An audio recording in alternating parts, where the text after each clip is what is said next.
Punya pertanyaan seputar Alkitab? Tanyakan di Tajam. Tanya jawab Alkitab malam. Hanya di YouTube channel Tajam. Jangan lupa untuk subscribe dan nyalakan lonceng notifikasinya. Pertanyaan berikut ini datang dari John Lino. Shalom Pendeta Sabuin, saya mau bertanya mengenai beribadah.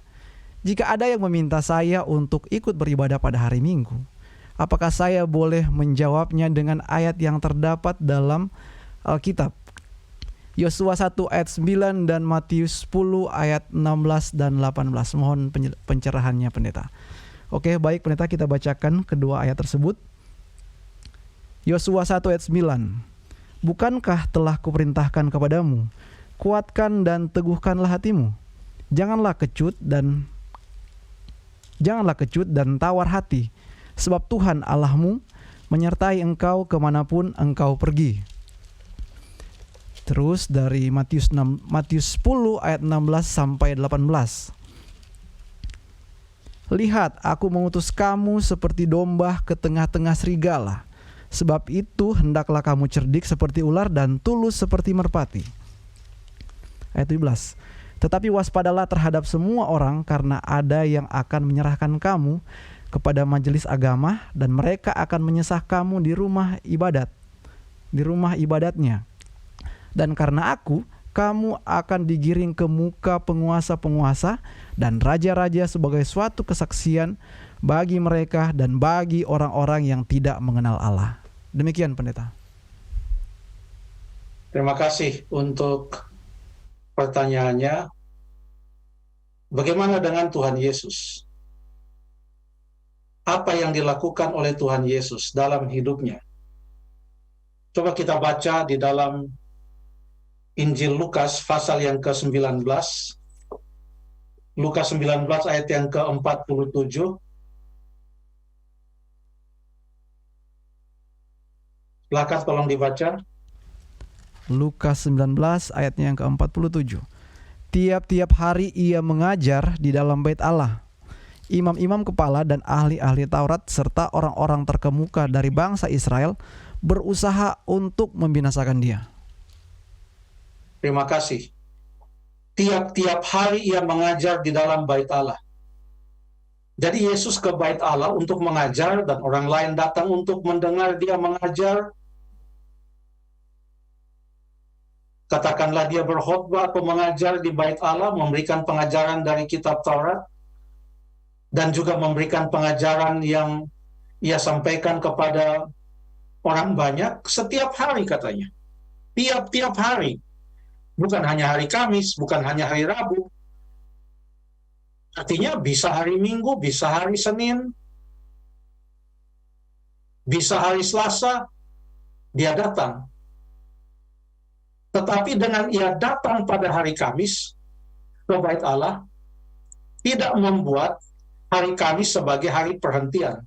Nah, di sini kita perlu membedakan tentang apa yang dimaksudkan sebagai Sabat itu.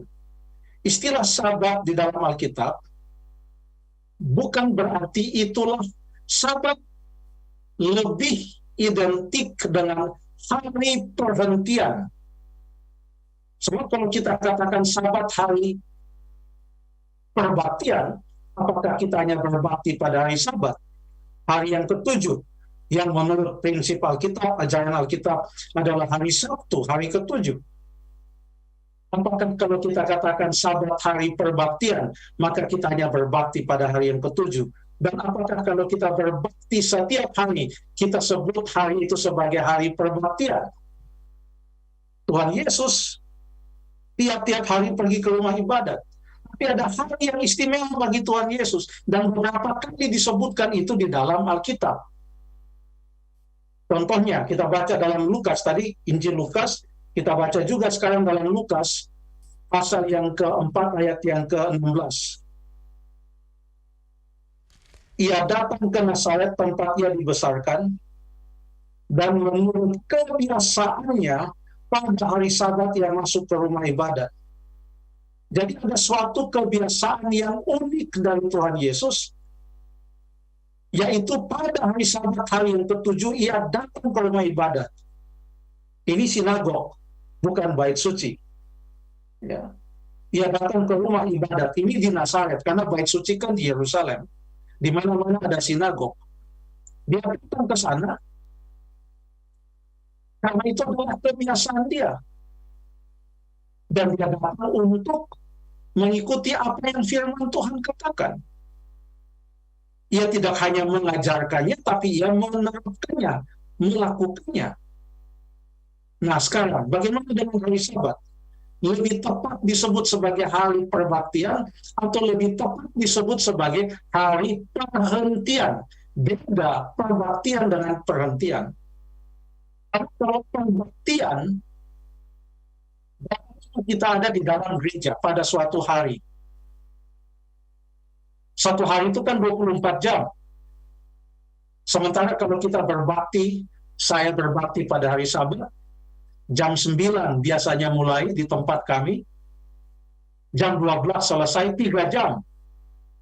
Apakah 3 jam itu terus kita katakan ini adalah hari perbaktian? Padahal kita berbakti dalam menggunakan waktu di dalam gereja, menyanyi, berdoa, menyembah Tuhan, mendengarkan firman-Nya, memberikan kesaksian, fellowship dalam waktu 3 jam.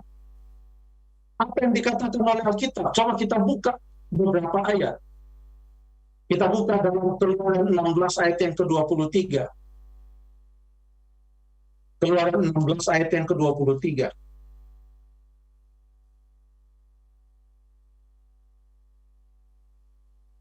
Keluaran 16 ayat yang ke-23 sudah dapat, boleh tolong baca langsung Jeffrey atau Stephen.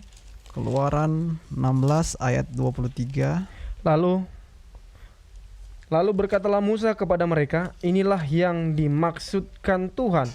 Besok adalah hari perhentian penuh, Sabat yang kudus bagi Tuhan, maka roti yang perlu kamu bakar-bakarlah, dan apa yang perlu kamu masak-masaklah, dan segala kelebihannya biarkanlah di tempatnya untuk disimpan sampai pagi.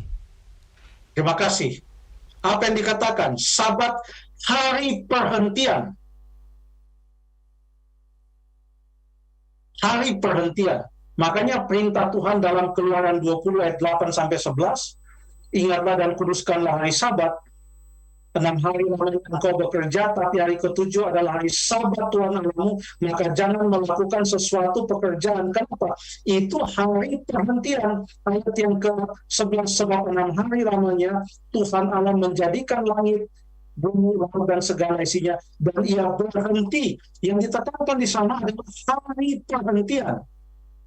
Pada waktu Tuhan Allah menjadikan langit dan bumi ini, setelah selesai semua penciptaan pada hari yang ke-6, maka ia berhenti pada hari sesudah hari yang ke-6, sehingga hari sesudah hari yang ke-6 itu disebut sebagai hari perhentian.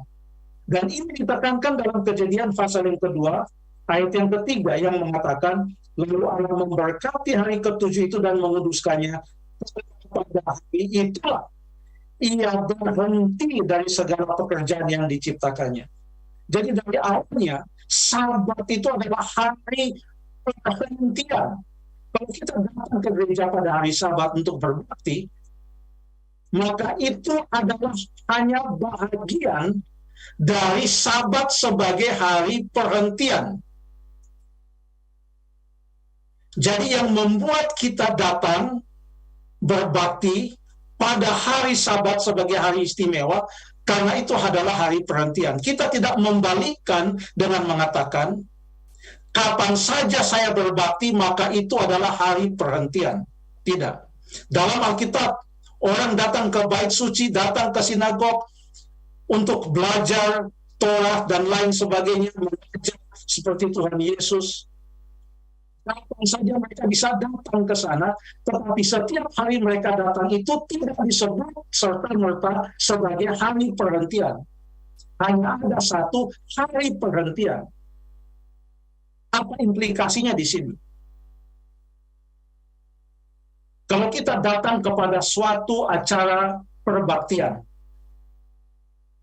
Pada hari apapun selama 1 pekan itu.